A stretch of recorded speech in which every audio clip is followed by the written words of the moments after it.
প্রিয় ছাত্রছাত্রী আসসালামু আলাইকুম। আশা করি তোমরা ভালো আছো, সুস্থ আছো। তো আজকে তোমাদের আমি নবম শ্রেণীর জীববিজ্ঞান ক্লাসটা নিব। তো আমরা স্কুল চলাকালীন অবস্থায় 2টা অধ্যায় কমপ্লিট করেছিলাম। আমরা আজকে 3rd অধ্যায় শুরু করব, অর্থাৎ কোষ বিভাজন। কোষ বিভাজন শুরু করার আগে আমি বলি, পৃথিবীর প্রত্যেকটা জীব হচ্ছে বিভাজিত হয়, তাই তো? সেটা কোষ 2 ধরনের হতে পারে। একটা হচ্ছে তোমার এককোষী আর একটা বহুকোষী। হতে পারে ডিপ্লয়েড কোষ, হতে পারে হ্যাপ্লয়েড কোষ, হতে পারে কোষ আবার বিভিন্নভাবে ভাগ করাও যায়, যেমন একটা হচ্ছে সোমাটিক সেল আর হচ্ছে গ্যামেটিক সেল। এখন আমরা এই যে কোষ ডিভিশনটা পড়তেছি, এটা হচ্ছে ক্রোমোজোমাল ডিভিশন, ঠিক আছে? প্রত্যেকটা কোষ 2-এর অধিক তোমার প্রোক্যারিওটিক হতে পারে, ইউক্যারিওটিক হতে পারে। অর্থাৎ একটা কোষ নিয়েও কোনো কোনো জীব বেঁচে থাকে, আবার 2টা কোষ নিয়েও কোনো কোনো জীব বেঁচে থাকে, বহু কোষ নিয়েও অনেক জীব বেঁচে থাকে। আমরা কোষ ডিভিশনটা দেখি। সেল ডিভিশন, সেল ডিভিশন 3 প্রকার। একটা হচ্ছে অ্যামাইটোসিস,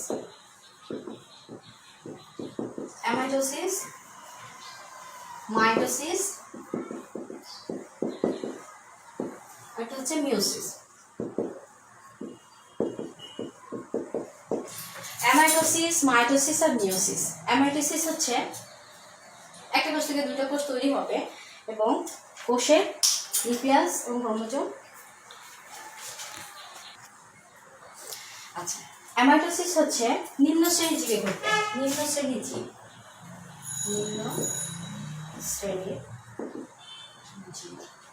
যেমন ধরো ব্যাকটেরিয়া, অ্যামিবা, অর্থাৎ প্রোক্যারিওটিক, ঠিক আছে?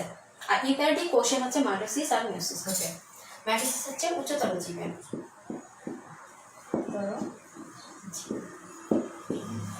মিওসিসটা একটা কোষ বিভিন্নভাবে বিভাজিত হতে হতে হুবহু আরেকটা কোষের অনুলিপি তৈরি করবে। আর মাইটোসিস হচ্ছে একটা কোষ থেকে 2টা কোষ তৈরি করবে, তার নিউক্লিয়াস এবং ক্রোমোজোম সমানভাবে ভেঙে যাবে। আর মিওসিস হচ্ছে একটা থেকে 4টা কোষ তৈরি হবে। এখানে একটু মিও অর্থাৎ হ্রাস, অর্থাৎ কমে যাওয়া, ঠিক আছে? কি কমে যাওয়া? ক্রোমোজোম কমে যাওয়া, ঠিক আছে? এই ক্লাসের সংখ্যা ঠিক থাকবে কিন্তু ক্রোমোজোমটা কমে যাবে। অর্থাৎ যদি একটা ক্রোমোজোমে আমরা যখন ডিটেলস আসবে তখন করবো। মিওসিসটা দেখবো আজকে আমরা ফার্স্ট মিওসিসটা নিয়ে আলোচনা করবো, ঠিক আছে? আচ্ছা, এখন মাইটোসিসটা কোথায় ঘটবে? নিম্ন শ্রেণীর জীবে ঘটবে। আর মিওসিসটা উচ্চ শ্রেণীর জীবের ডিপ্লয়েড কোষে ঘটবে, ডিপ্লয়েড সেল ঘটবে, অর্থাৎ সোমাটিক সেল, ঠিক আছে? আর মিওসিসটা হবে ডিপ্লয়েড জীবে গ্যামিটে, ঠিক আছে? আর হ্যাপ্লয়েড জীবে জাইগোটে। ডিপ্লয়েড জীবের লয়েডস, জীবের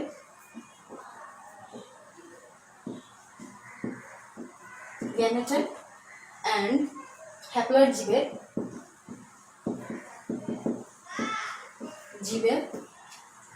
জাইগোটে। আমরা বুঝলাম যে কোথায় কোথায় ঘটবে। এখন ডিটেলসটা আমরা আজকে মাইটোসিসটা করবো। মাইটোসিসটা দেখো, মাইটোসিসে 5টা ধাপ আছে। অর্থাৎ মাইটোসিস যে ডিভিশন হবে, একটা থেকে 2টা কোষ তৈরি হবে, নিউক্লিয়াস এবং ক্রোমোজোম সমানভাবে বিভাজিত হবে। অর্থাৎ মাতৃকোষ অর্থাৎ মাদার সেল যেটা থাকবে সেটাতে তোমার যদি 2টা ক্রোমোজোম থাকে, অবশ্যই 2টা থাকবে না, 2-এর অধিক হোয়াটএভার যাই থাকুক, তোমার আপত্য কোষ অর্থাৎ ডটার সেলের সেম কোষ থাকবে, সেম নিউক্লিয়াস এবং সেম ক্রোমোজোম থাকবে। যেমন ধরো এখানে যদি 2টা আচ্ছা ক্রোমোজোম থাকে, বিভাজন হওয়ার পরে সেম আকৃতির 2টা ক্রোমোজোম এবং ক্রোমাটিড থাকবে, একটা নিউক্লিয়াস, এখানে একটা নিউক্লিওলাস, ঠিক আছে? এটা কিন্তু ট্রাইজেন। আমরা জানি না যে ট্রাইজেনটা কি। এন হচ্ছে হ্যাপ্লয়েড জীব,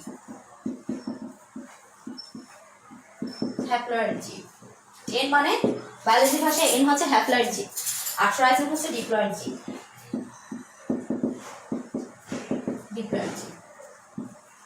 হ্যাপ্লয়েড আর ডিপ্লয়েড এটা কিন্তু গ্যামেটিক সেলে ঘটে থাকে, সেলে ঘটবে। আর এটা হচ্ছে সোমাটিক সেল। সোমাটিক সেল বলে থাকে। তো সোমাটিক সেলের ট্রাইজেন অর্থাৎ ডিপ্লয়েড, তখন এটা আমরা ডিটেলস আলোচনা করবো। 5টা ধাপ আছে এখানে। তোমরা ক্লাস 8-এও পড়েছো মাইটোসিস ডিভিশন, জানি একটু রিভাইজ করে পড়বে, কিন্তু খুব বেশি না, যতটুকু তোমাদের সিলেবাসে আসছে আমি ঠিক ততটুকুই পড়বো, এক্সট্রা কিছু পড়াবো। আর মোটামুটি যতটুকু বলবো বা যতটুকু দেখানোর চেষ্টা করছি তোমাদের, এতটুকু পড়লে তোমাদের জন্য পরীক্ষায় এনাফ। আর একটা জিনিস জেনে রাখবে, বোর্ড কোশ্চেন হোক, স্কুল কোশ্চেন হোক, যে কোনো কোশ্চেন, এভরিথিং যেখানে কোশ্চেন আসুক না কেন, তোমার সেল ডিভিশন যদি থাকে অবশ্যই কিন্তু সেল ডিভিশন থেকে কোশ্চেন আসবে তোমাদের, মাস্ট। এখন সেটা মাইটোসিস হোক আর মিওসিস হোক, মাইটোসিস থেকে বেশিরভাগ আসে। তো আমরা একটু মাইটোসিসটা ডিটেলস আলোচনা করবো। এখানে 5টা ধাপ আছে। এ হচ্ছে প্রোফেজ, 2 হচ্ছে প্রোমেটাফেজ,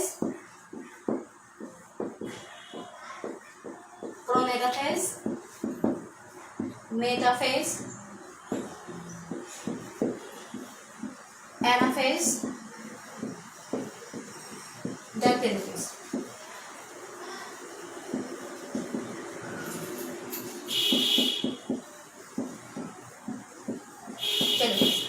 প্রোফেজ মানে কি? প্রোফেজ মানে আদি, তাই তো? প্রো মানে আদি, প্রোফেজ, প্রো মানে অদ্য পর্যায় বা আদি পর্যায় বা আদ্য পর্যায়,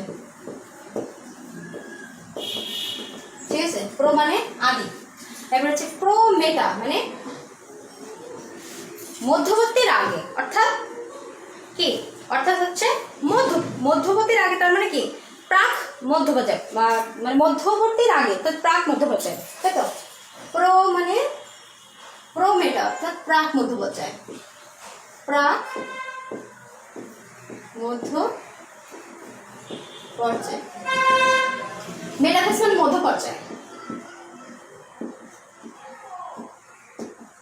মেটাফেজ মানে মধ্য পর্যায়। আর অ্যানাফেজ মানে কি? আন্ত পর্যায় নাকি?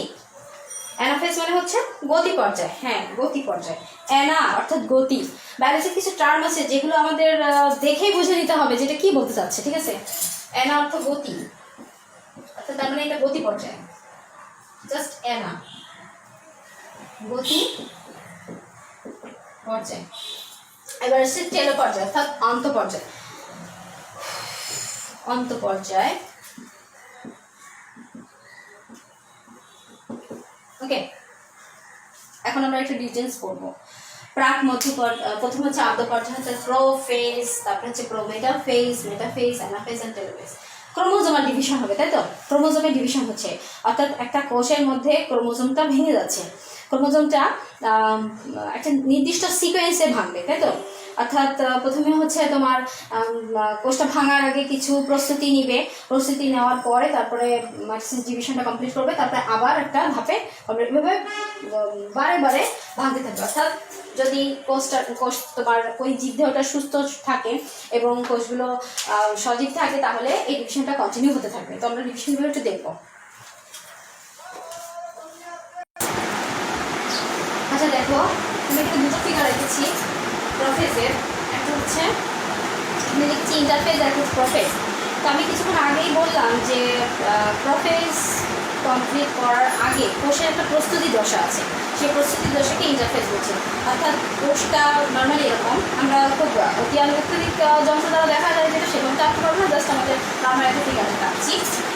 এখানে নিউক্লিওলাস, এটা হচ্ছে ক্রোমোজোম, এটা হচ্ছে নিউক্লিয়ার মেমব্রেন, জাস্ট একটা সেল, এটা প্লান্ট সেল, প্লান্ট সেল, ঠিক আছে? প্লান্ট সেল হচ্ছে এটা। এখন প্রোফেজে কি হচ্ছে?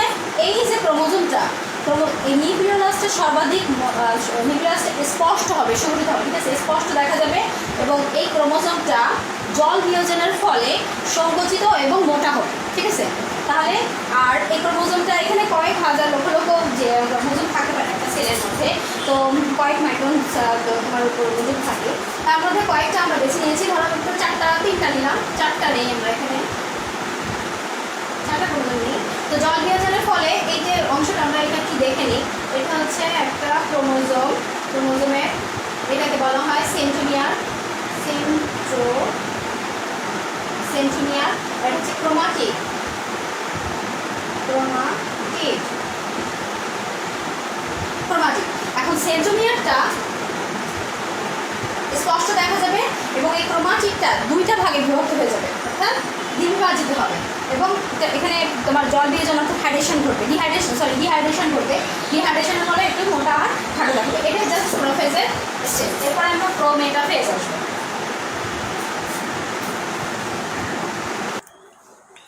আচ্ছা, আমরা দেখো প্রোমেটাফেজটা কমপ্লিট করবো। মেটাফেজে আমরা দেখছি যে ক্রোমোজোমগুলো জল বিয়োজনের মাধ্যমে সংকুচিত হয়ে মোটা হয়ে যাচ্ছিল এবং ক্রোমাটিডগুলো স্পষ্ট দেখা যাচ্ছিল আর সেন্ট্রোমিয়ারটাও স্পষ্ট ছিল। এখন প্রোমেটাফেজে ফার্স্ট একটা স্পিন্ডাল তন্তুর আবির্ভাব ঘটবে, অর্থাৎ সুতার আবির্ভাব ঘটবে। এই স্পিন্ডাল তন্তুটা উত্তর মেরু এবং বিষুবীয় অঞ্চল বরাবর অবস্থান করবে। উত্তর মেরুর দিকে দুইটা মেরু হবে এবং একটা বিষুবীয় অঞ্চল হবে। প্রত্যেকটা ক্রোমাটিড আর সেন্ট্রোমিয়ার সংযুক্ত। সেন্ট্রোমিয়ারটা প্রত্যেকটা স্পিন্ডাল তন্তুর সাথে সংযুক্ত হবে। একটা স্পিন্ডাল তন্তুর সাথে একটা করে সেন্ট্রোমিয়ার সংযুক্ত হবে, অর্থাৎ প্রত্যেকটা তন্তুকে স্পিন্ডাল তন্তু বলা হচ্ছে। ঠিক আছে, এটাকে ইকুইটোরিয়াল রিজিয়ন অর্থাৎ বিষুবীয় অঞ্চল, এটাকে পোল বা মেরু বলা হচ্ছে। আমি দুইটা একসাথে আসছি, মেটাফেজ এবং প্রোমেটাফেজ, কারণ আছে একটু পরে বলছি। এখন আমরা এটা দেখে নিই। দেখো, এটা হচ্ছে ক্রোমাটিড অর্থাৎ আর্মস বা বাহু ক্রোমোজোমের, আর এটা হচ্ছে সেন্ট্রোমিয়ার, যেটাকে তোমরা ট্রাকশন রে বলো, স্পিন্ডল রে বলো, আকর্ষণ তন্তু বলো, ট্রাকশন রে বলো, যাই বলো না কেন, তার সাথে সংযুক্ত হচ্ছে। আর এই যে ইকুয়েটোরিয়াল রিজিয়ন অর্থাৎ বিষুবীয় অঞ্চল, যেটা বিষুবীয় অঞ্চলে যে কোনোভাবেই তোমার ক্রোমোজোমটা বিভিন্নভাবে অবস্থান করবে, নির্দিষ্ট না যে এখানে তোমার উপরে থাকবে কি নিচে থাকবে, অর্থাৎ এখানে মূল কথা হচ্ছে তোমার একটা স্ট্রাকচার রের সাথে সংযুক্ত থাকবে একটা সেন্ট্রোমিয়ার। এটা হচ্ছে প্রোমেটাফেজ। আর এই যে নিউক্লিয়াস ছিল, আমরা নিউক্লিয়াসটা সবচেয়ে বড় আর মোটা দেখেছিলাম তোমার হচ্ছে প্রোফেজে, সেটা হচ্ছে বিলুপ্ত হতে থাকবে। ঠিক আছে, এখানে বিলুপ্ত হতে থাকবে, অর্থাৎ আবছা আবছা দেখা যাবে না এরকম। আর মেটাফেজে নিউক্লিয়াসটা সম্পূর্ণরূপে বিলুপ্ত হচ্ছে। আর এই যে সেন্ট্রোমিয়ারটা প্রত্যেকটা স্ট্রাকচার রের সাথে সংযুক্ত হয়েছে, ওটা হচ্ছে বিষুবীয় অঞ্চল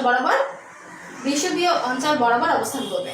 এটা হচ্ছে মেটাফেজের প্রথম বৈশিষ্ট্য, সেটা হচ্ছে বিষুবীয় অঞ্চল বরাবর অবস্থান করবে, অর্থাৎ প্রত্যেকটা সেন্ট্রোমিয়ার বিষুবীয় অঞ্চলে থাকবে এবং এই যে আর্মস বা বাহুগুলো বা ক্রোমাটিড তোমরা যাই বলো না কেন, সেটা হচ্ছে বিভিন্নভাবে ছড়িয়ে থাকবে। এটা এল আকৃতি থাকতে পারে, ভি আকৃতি ভাবে থাকতে পারে, যে আকৃতির ভাবে থাকতে পারে, বিভিন্ন আকৃতিতে থাকতে পারে, কিন্তু সেটা বিষুবীয় অঞ্চল বরাবর থাকবে। এটা হচ্ছে প্রধান বৈশিষ্ট্য। আর এই যে সেন্ট্রোমিয়ারের সাথে যে ক্রোমাটিড অর্থাৎ ক্রোমাটিডটা সংযুক্ত আছে, এটা কিন্তু সব থেকে মোটা এবং খাটো হবে। কোন স্টেজে? এই মেটাফেজ স্টেজ। মেটাফেজ স্টেজে এটা হচ্ছে প্রোমেটাফেজ।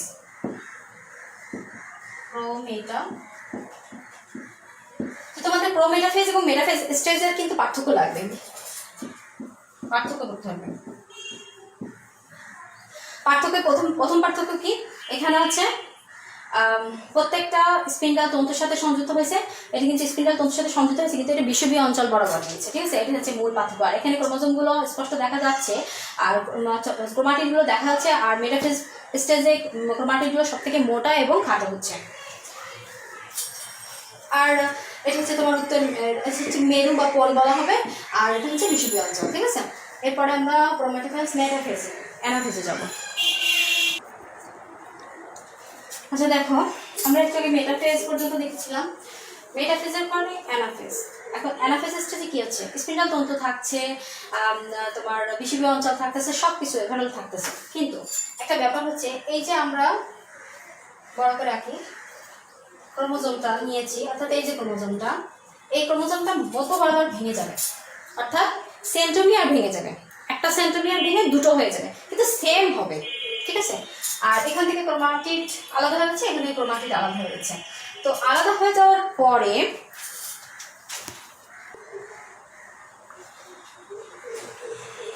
আচ্ছা দেখো, সেন্টিমিটারটা ভেঙে যাবে, সেন্টিমিটার ভেঙে যেয়ে মেরুর দিকে যেতে থাকবে। এখানে দেখো, এই সেন্টিমিটার ভেঙে যেয়ে মেরুর দিকে যেতে থাকতেছে, অর্থাৎ মাঝখান দিয়ে ভেঙে গেল, ভেঙে যে করছে দুই মেরুর দিকে অবস্থান করছে, অর্থাৎ অর্ধেক বিপরীত মেরুর দিকে আর অর্ধেক অন্য বিপরীত মেরুর দিকে যাচ্ছে। ঠিক আছে, এখান থেকে এখন ব্যাপার হচ্ছে যে মেরুর দিকে কিন্তু সেন্ট্রোমিয়ারটা গমন করবে এবং বাহুগুলি বিপরীত দিকে থাকবে, অর্থাৎ অনুগামী থাকবে। এটাই হচ্ছে বোঝার বিষয়।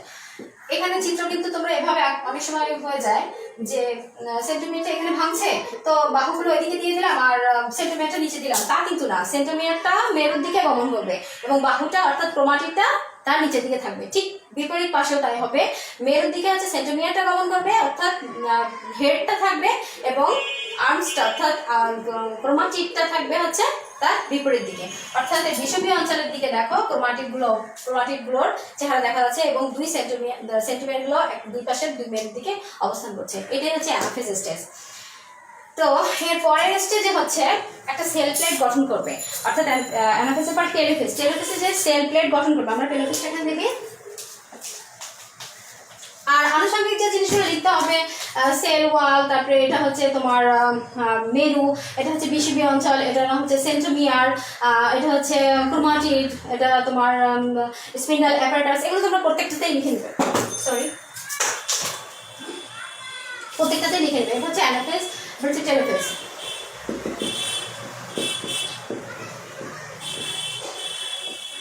টেলোফেজটা হচ্ছে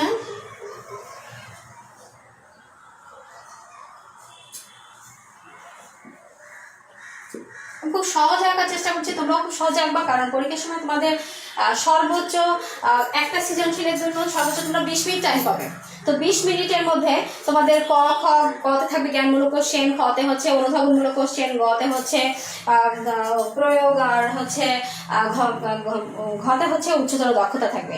তো নর্মালি যখন তোমরা লিখবে প্রত্যেকটা কোশ্চেনের জন্য 1 মার্কসের জন্য 2 মিনিট, এটা হিসাব করে নিতে হবে। এই জন্য ছবি আঁকার পিছনে কিন্তু বেশি সময় নষ্ট করা যাবে না, আবার ছবি খারাপও হওয়া যাবে না, খুব দ্রুত ফ্রি হ্যান্ডে আঁকার ট্রাই করতে হবে। ওকে, আচ্ছা, তাহলে এই ক্রোমাটিডটা যখন মেরুর দিকে অবস্থান করছে তখন এখানে একটা সেল প্লেট তৈরি হবে, অর্থাৎ একটা সেল প্লেট তৈরি হয়ে যাবে এবং আবার নিউক্লিয়ার মেমব্রেনের আবির্ভাব ঘটবে, দুই পাশে দুইটা নিউক্লিয়ার মেমব্রেনের আবির্ভাব ঘটবে এবং নিউক্লিয়ার লাসের আবির্ভাব ঘটবে, নতুন করে নিউক্লিয়ার লাসের আবির্ভাব ঘটবে। আচ্ছা, খেয়াল করো, এখানে দেখো সেল প্লেট তৈরি হবে আর নিউক্লিওলাসের আবির্ভাব ঘটবে এবং আবার ওই যে ক্রোমোজোমগুলো জল শোষণের মাধ্যমে অর্থাৎ হাইড্রেশনের মাধ্যমে আবার খুব চিকন আকার ধারণ করবে। একটা জিনিস মনে রাখতে হবে, আমরা প্রফেজে কিন্তু ডিহাইড্রেশন হয়েছিল ক্রোমোজোমে, আর এখানে কিন্তু হাইড্রেশন হচ্ছে। প্রফেজে হয়েছিল ডিহাইড্রেশন,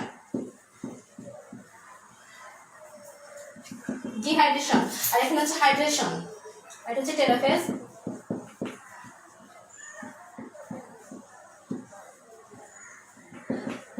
অর্থাৎ জল শোষণ করছে আর এখানে জল বিয়োজন করছে, ঠিক আছে?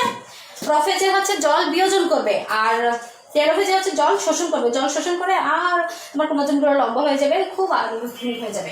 তো এখানে বোঝার বিষয়, এখানে সেল প্লেট গঠন করতেছে, সেল প্লেট গঠন করছে এবং নিউক্লিওলাসের আবির্ভাব ঘটছে। এখানে দুটো জিনিস সংগঠিত, অর্থাৎ একটা কোষ থেকে আমরা আবার দেখো হুবহু প্রফেজে যে কোষটা ছিল সেম কোষ কিন্তু আবার দুটো পেয়ে গেছি।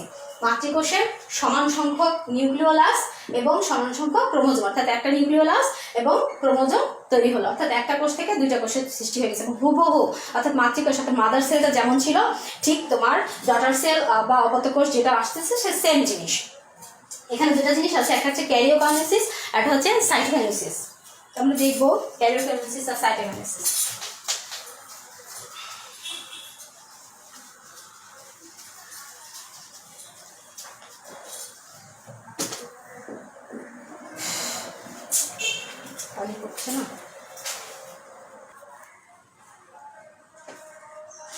আচ্ছা দেখো, ক্যারিওকাইনেসিস এবং সাইটোকাইনেসিস দুইটা জিনিস আমরা পাচ্ছি এখানে। সেল ডিভিশনের সময় ক্যারিওকাইনেসিস মানে ক্যারিও অর্থাৎ ক্যারিয়ন অর্থাৎ নিউক্লিয়াস, আর সাইটোকাইনেসিস সাইটো অর্থাৎ সেল ডিভিশন যখন হচ্ছে সাইটোকাইনেসিস সাইটোপ্লাজম,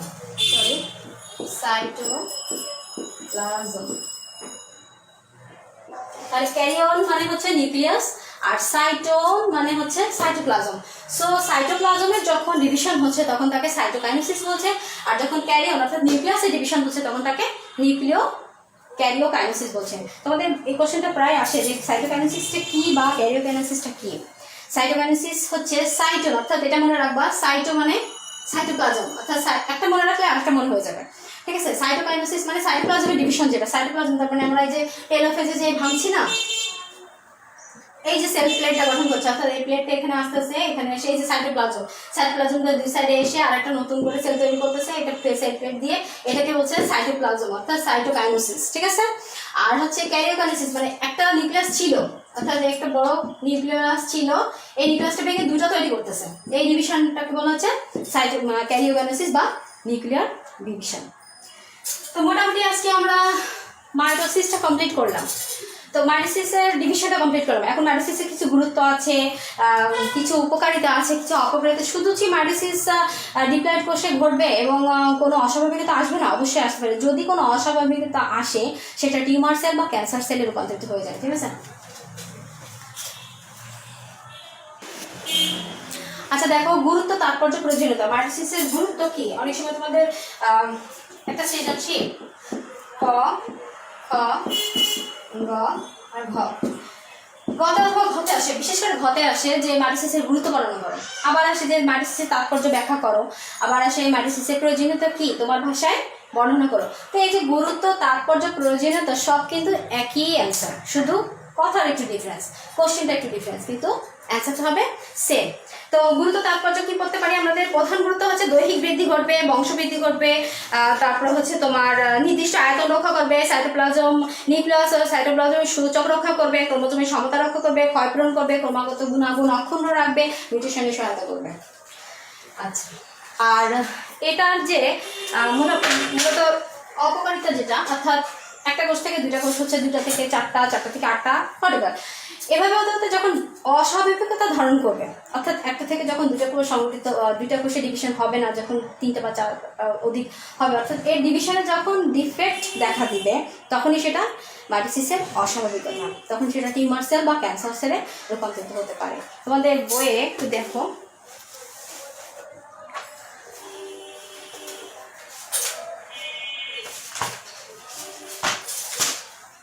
মাইটোসিস দেখো এখানে মাইটোসিসের গুরুত্ব আছে। তারপরে আজ আমরা এ পর্যন্তই কমপ্লিট করলাম, যেহেতু আমাদের টাইম একটু কম। যাই হোক, তো তোমরা আজকে মাইটোসিসটা থাক, কালকে নেক্সট আমাদের যেদিন ক্লাস হবে সেদিন আমরা মিওসিসটা কমপ্লিট করবো এবং এই অধ্যায়টা তো শেষ হবে। তো তার আগে আমি একটা জিনিস দেখিয়ে দিই তোমাদের, এই যে সৃজনশীল তোমরা লিখবে, সৃজনশীলের একটা ছোট ধাপ আছে, সৃজনশীল লেখার একটা পার্ট আছে। তো কতে হচ্ছে জ্ঞানমূলক থাকে, তাই তো?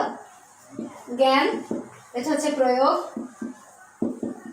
এটা হচ্ছে এটা হচ্ছে অনুধাবন, ধাবন, এটা হচ্ছে প্রয়োগ, এটা উচ্চতর ব্যবস্থা। জ্ঞানমূলক অ্যান্সার করলে কিন্তু তোমরা একে এক পাচ্ছ, এর মার্কস হচ্ছে 1। অনুধাবন অ্যান্সার করলে এখানে জ্ঞান আর অনুধাবন দুটো একসাথে আছে, এই জন্য তার মার্কস হচ্ছে 2, এটাও তোমরা 2 পাচ্ছ। প্রয়োগ অর্থাৎ থিওরিটিক্যাল প্রয়োগ, আমরা যেটা থিওরিটা পড়লাম, এই থিওরিটা কিভাবে প্রয়োগ করতে হবে, তাই তো? সেটা আমাদের দেখাতে হবে। এখন এটা সবার মাথায় নাও ঢুকতে পারে, সবাই ডিটেলস নাও বলতে পারো, আবার বলতে পারো। এই প্রয়োগের জন্য আমাদের থাকতেছে 3। এবার উচ্চতর দক্ষতা, তুমি যে থিওরিটা পড়েছো, এই থিওরিটা কমপ্লিটলি কিভাবে বহিঃপ্রকাশ করবে, ঠিক আছে? সেটা হচ্ছে মার্কস 4, এই টোটাল হচ্ছে 10। তো বায়োলজিতে ভালো মার্কস পাওয়া কিন্তু খুব ইজি। সর্বপ্রথম আমাদের থিওরিটা পড়ার আগে দেখতে হবে যে কি ফিগার আছে, অর্থাৎ ফিগার বলতে শুধু যে চিত্রটা কিন্তু না, হতে পারে সেটা রেখাচিত্র, হতে পারে সেটা ছক, হতে পারে সেটা ফিগারের মতো অবস্থা। যাই হোক না কেন, তোমরা মোটামুটি আজকে যেটুকু আমরা পড়িয়েছি ততটুকুর উপরে মোটামুটি ক্লাসে যদি কোনো বুঝতে অসুবিধা হয় অবশ্যই জানাবে।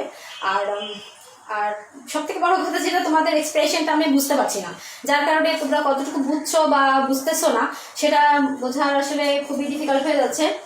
যাই হোক, সবাই ভালো থাকো, সুস্থ থাকো। আর নেক্সট আমরা যেদিন ক্লাস নিব, এরপরের টপিক্সটা পড়বো, মিওসিসটা পড়বো, তারপরে আমরা এই অধ্যায়টা কমপ্লিট হবে আমাদের। তো সবাই ভালো থাকো, সুস্থ থাকো, আল্লাহর মধ্যে সবাই মোটামুটি এটা কমপ্লিট করবে আশা করি। তো আল্লাহ হাফেজ।